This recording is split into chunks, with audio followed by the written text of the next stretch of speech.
the breaking news, the appeal court has affirmed the election of the Nasarawa state governor, Sule Abdullahi.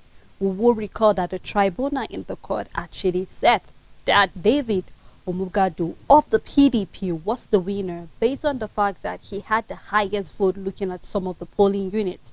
But then today, the fact that we know we're having also the judgment there in the appeal court, we're having the appeal court saying that Sule Abdullahi is the winner. Details are still coming, so you keep your fingers crossed as we keep you updated with all of the. And Rachel, quite a number of things on the minds of Nigerians. I mean, Yes. in the morning during our morning show, we were telling Nigerians that try to be peaceful, and then we saw the various upturn of judgment, especially once it gets to the appeal court. A lot of things get different. We saw that in Plateau State for the PDP candidate as well, Caleb Mutfwan, where we saw the tribunal said yes, they reaffirmed what INEC said, the fact that he was the winner of the election.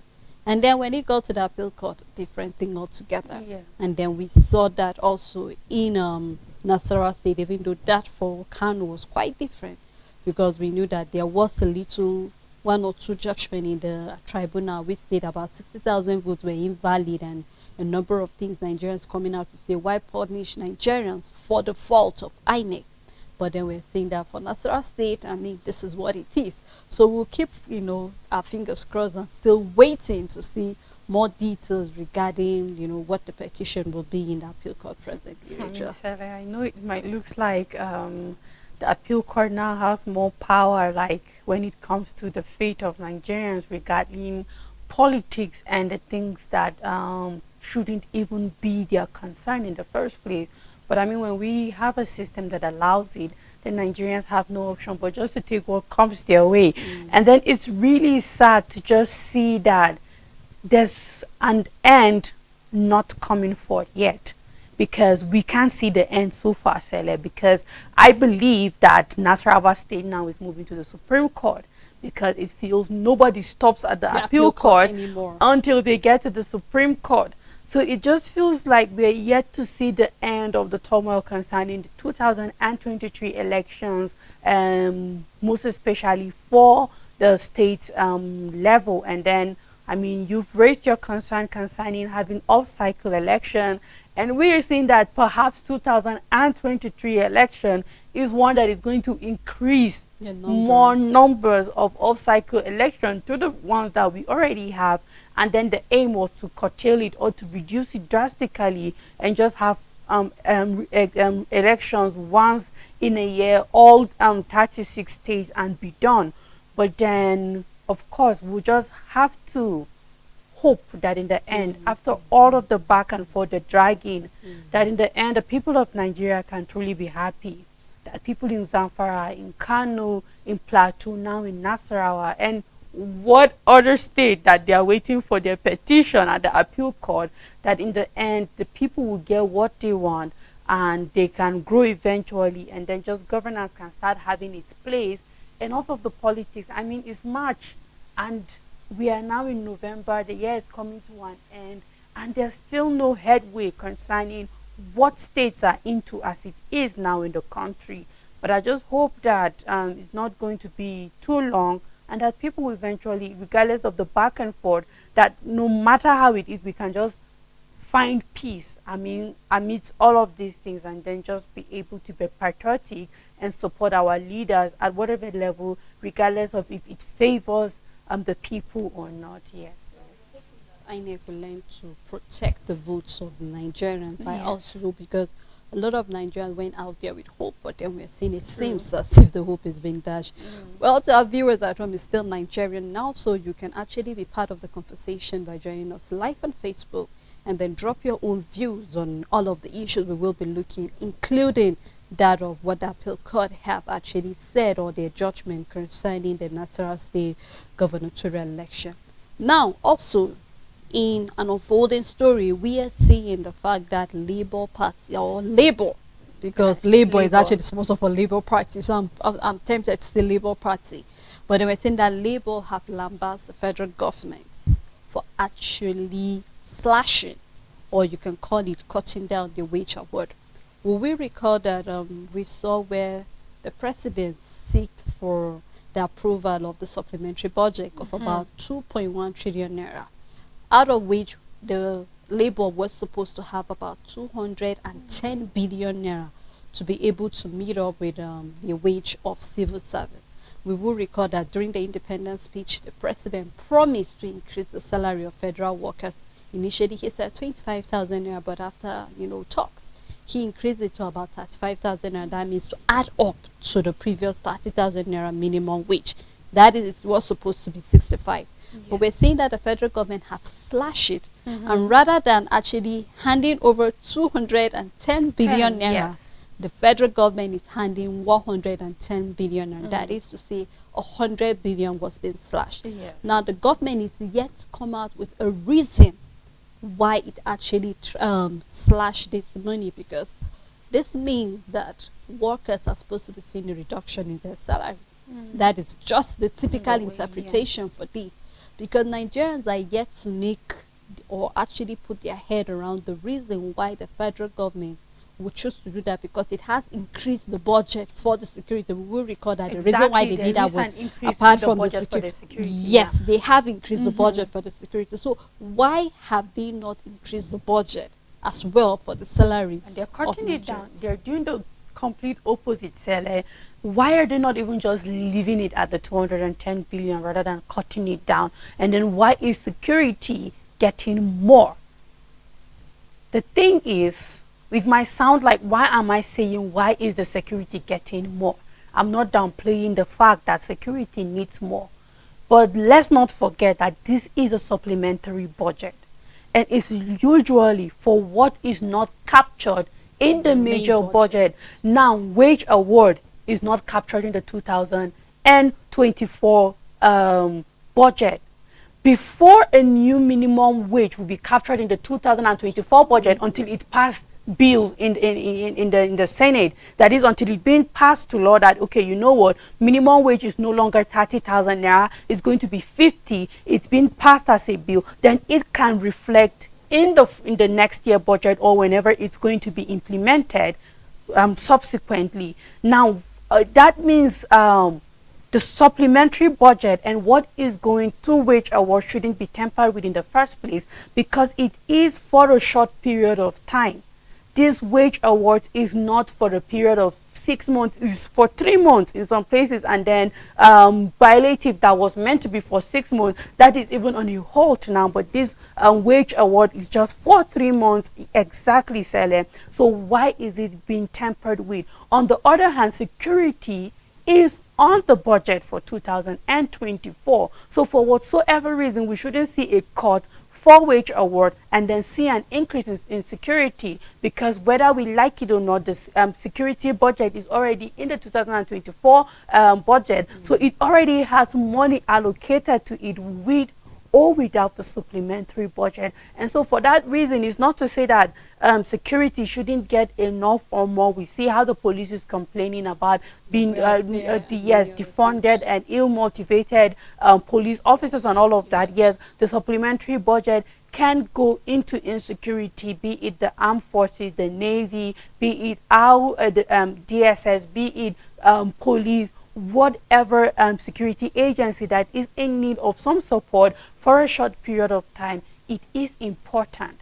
However, wage awards doesn't need to be cut, and therefore if Labour is coming from a position of not being happy or kicking against it, I believe at this point they are not on the wrong side if they decide to take any drastic measures, because wage award is not in the 2024 supplementary budget. So the federal government cannot come out and tell them, oh, be patient, we have wage award in the 2024 budget, is going to go on even if it's been cut down, don't worry, we will find a way of balancing it. No, if you cut it down this way, it means the amount, first of all, that is supposed to get to people might go low. And even if federal government maintains the 35,000 naira to the increase as is the wage award, it means the number of people that are supposed to get it will be less, and by half. So if the federal government was targeting 15 million households with this with this wage award, we are now cutting it down to 7.5 million. And these 15 million households already is not even enough for the population of Nigeria. And then you are slashing it down. Because if that was the number 210 billion was going to reach, automatically, if you're taking out 100 billion from it, it means you are taking it down by about 45% or thereabout, yes, and still leaving 55% of the remaining. So I just hope that as Labour is kicking, the federal government is listening and then doing something about it, because for whatsoever reason there shouldn't be a 100 billion naira cut down from this wage award. It's temporary. It's just for a period of time before we get to 2024, as you have promised us that things will start to normalize. So why don't you allow it be and let Nigerians start feeling some impact and some support in releasing the pain of hardship coming from the federal government? Because, Richard, a typical interpretation of what the government did is a breach of contract. Exactly. There was an understanding. There was a memorandum of understanding saying this is the amount that should go to. I mean, these are people who worked for it. I just fault this entire process because these people worked for it. This is the same issue that the Labour is having with the Imo State government. About not being able to meet the needs of the people over there, the civil servant, the pensioners that have been there, the government over there seems to be adamant about what is happening over there. So we really just wish that the government actually had a reason why they slashed this. Maybe, just maybe, Labour will be able to consider and said, okay. But without any reason, and then you're seeing that after submitting the approval and the newly revised document, and then you are telling them that you have slashed about 100 billion, not even 50 or even 10, but 100. Just like you said, I mean, that's about removing about 45, and it's really not fair. So we hope that the government will come with a very reasonable reason, something tangible that Labour can work with, reason why they slash it. And we hope that this will not trigger any strike or anything whatsoever, because we want everything to move on. We're already complaining about INEC taking us backward with the things they did. We don't want this to be another thing that will take the economy another step backward, where we're seeing our president trying to bring investors into the country. Now, Richard, still talking about governance and the way things should move. We are seeing that lawyers are actually demanding merit, the selection of Supreme Court justices. We will recall that about 22 lawyers have already been selected, out of which 11 will be selected from the 22. And then it is meant for the court judiciary to actually look into these people and then submit the names to the president to actually send it over to the Senate for screening. Now we're seeing lawyers are actually pleading that during this selection, let us have justices that are competent. Because a lot of people are coming from the school of thought that from things that are happening, it seems we are having justices that are incompetent. Not only is the judicial system presently suffering from corruption, but from the way things are, it seems we're having justices that are incompetent and people who are not merit enough, who did not actually have the criteria that is demanded to be there. We know that there are supposed to be steps. You're supposed to have attained the qualification that is needed. You're supposed to have a federal character. And above all, we're talking about years of experience. It matters a lot for you to actually qualify, to actually be a senior judge in the Supreme Court. But then with things that are happening, I mean, Rachel, you can't help but cast your mind back to what is happening presently in Kano State. We saw what happened at the appeal court, where it seemed the justices are coming out to say error. And a lot of people are faulting it. Didn't you cross-check all of these documents? It seems as if it was being tempered. And no wonder the NNPP will have a case to say that maybe from the way this document is looking, it's as if somebody tampered with it.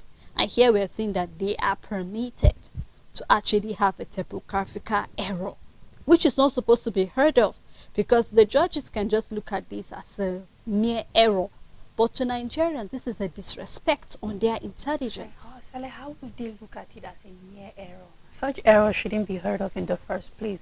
How would you have a typo error that would change the course of a verdict and you take it lightly? Somebody's supposed to lose his job for that typo error in the first place. Of course, there are penalties. There should be penalties to that. What happens to cross-checking?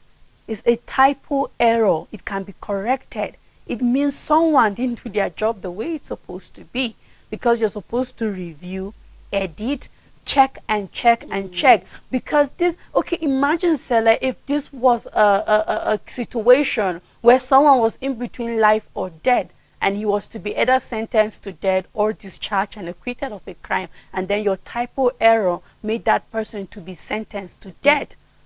Are we going to smile about it? Or perhaps it has even happened in the past, and somebody was wrongly. It's a collapse in our value system, It Rachel. is. That is what is reflecting out there, and it shouldn't be seen in the first place. How would you, for Christ's sake, come out and say a typo error and say it? This is something you shouldn't even want to make it to the paper. It shouldn't even be an excuse, because it's too flimsy. It shows inadequacy. It shows incompetency. It just shows that we are not serious in this country for a typo error to be an issue in the first place. And I just hope that we grow above such laxity in our system. And if we are going to talk about merit, Sele, I mean, I always see some gaps in the way we do things in the country.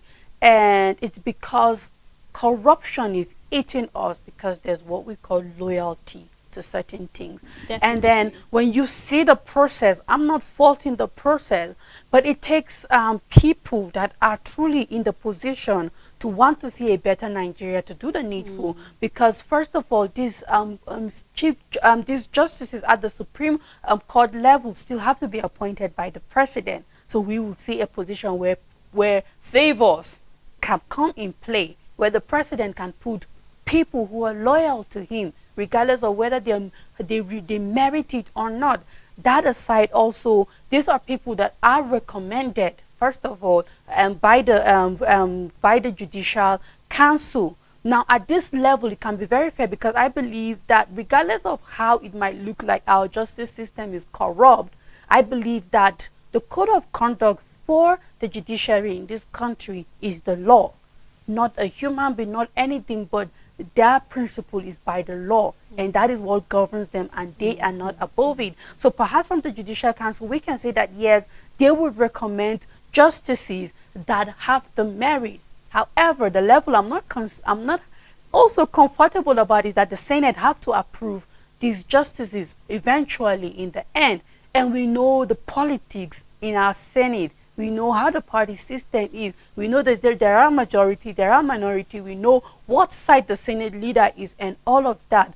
But in the end, Sele, regardless, it now boils down to these justices who will make it to the Supreme Court, that regardless of who puts them there, regardless of what Senate approved them, regardless of the president, that they will be able to say that we are here to serve Nigerians, and the law is our benchmark, and we will deliver to Nigerians according to what the law says. Because I want to believe, for you to get to the level of being a judge in a country, you merit it. You must have worked hard to get to that level. It's now left for you in that position if you are going to be a person of character, if you're going to be a diligent or a competent judge, if you are not going to allow all the factors of corruption around you to corrupt you, but you will uphold the standard of the law, and then Nigerians can put their lives in your hand and say, we have justices at the Supreme Court level that will do well by the country. You know, Rachel, personally for me, of course, just like you said, the Senate will have to screen and approve. Of course, we cannot disregard the position of the legislative here, neither can we disregard the position of the president. He has the executive powers to all things. But I think where the main concern should be, just like you raised, should be with the Judicial Council. Are they really going to do their work? Are we going to be having these justices based on merit? Are they competent? Are they willing to shun politics? Are they willing to shun nepotism? Are they willing to shun anything that will stand on the way of a proper selection of people who actually, will I call it people who have actually merited that? Because over the years, we've seen that, just like we make example of what is happening, some of the judgment we're having and some of the laxity we're seeing that should have been actually cross-checked, and then we're seeing people actually being there. A lot of lawyers are concerned, and just like we're saying, that this should be the selection should be based on every geopolitical zone is supposed to be represented, Yeah. so that nobody feels being left out. Of Left course, a out. lot of people will feel that it's not a problem if we have just one geopolitical zone, but for things to be balanced, we already know where we are as a country. A lot of things, people are based on religion, based on tribe, based on zone, and all of that. It is also important that everybody is being represented, which is very important. But above all, are these people competent enough? We're talking about character here. We've seen where politics have been at play. A lot of people are beginning to look at, even from the presidential tribunal that we had, a lot of things that were supposed to be actually really, really vented, and then we really didn't see all of these things being done. A lot of people are concerned. Lawyers are concerned. Our judicial system seems to be collapsing every day. If the common man cannot run to the judicial system for safety, where else? Justice. Where else for justice? Nowhere, Eventually, Sele. nowhere, If you Rachel, can't because get justice there, there's nowhere you can that's get supposed to be your cover, because you know that definitely if I go to court, eventually I will get justice. But then we've seen that over the years, just like you said, imagine if it was supposed to be death, or you are discharged, and then a little mistake, error. and then that is just to tell that we have a lot of people that are rotting in jail because of flimsy typo errors. typo. Sele. I mean, I don't even want to hear that Yeah. word, Rachel, because it makes Nigerians feel like, forgive me to use the word, but makes them feel like they're stupid. It makes Because us look if you stupid are in the eyes of intelligent others, enough, Sele. things should be done properly. And that is why we are hoping that these 11 names that will be submitted to the president and to the Senate, we just hope that every box was checked. Integrity should be the key above all things. We do not want to have that, like that of the ministers, where we have certain things supposed to have been checked, but they were not checked. Until on getting there, we now realize that certain things are not right. So Yeah. we are hoping that the Judicial Council will do their own work. It's truly the desire of Nigerians that Yes. this arm of the government should be rescued, because I mean that's the only arm of government that will tell a lot about this country. I mean, imagine us helping other countries actually get their democratic system set, and then we're having our own collapsing. Why? Because a particular arm of government is not working as it should be. So we are hoping, Rachel, I know Nigerians at home are hoping that the Judicial Council will do their work. The Senate will be blind to anything political when it comes to our judicial Yes. system, because believe you me, I mean, the judicial system is supposed to be a body that should not be so concerned about things that are really not making sense. So we are hoping truly that everything will work as it should be eventually. Yes. Well, Rachel, thank you for doing the You're welcome. program with me, and thank you to our viewers and supporters at home for keeping a date with us on this program. Until we come again, do have a blessed year ahead.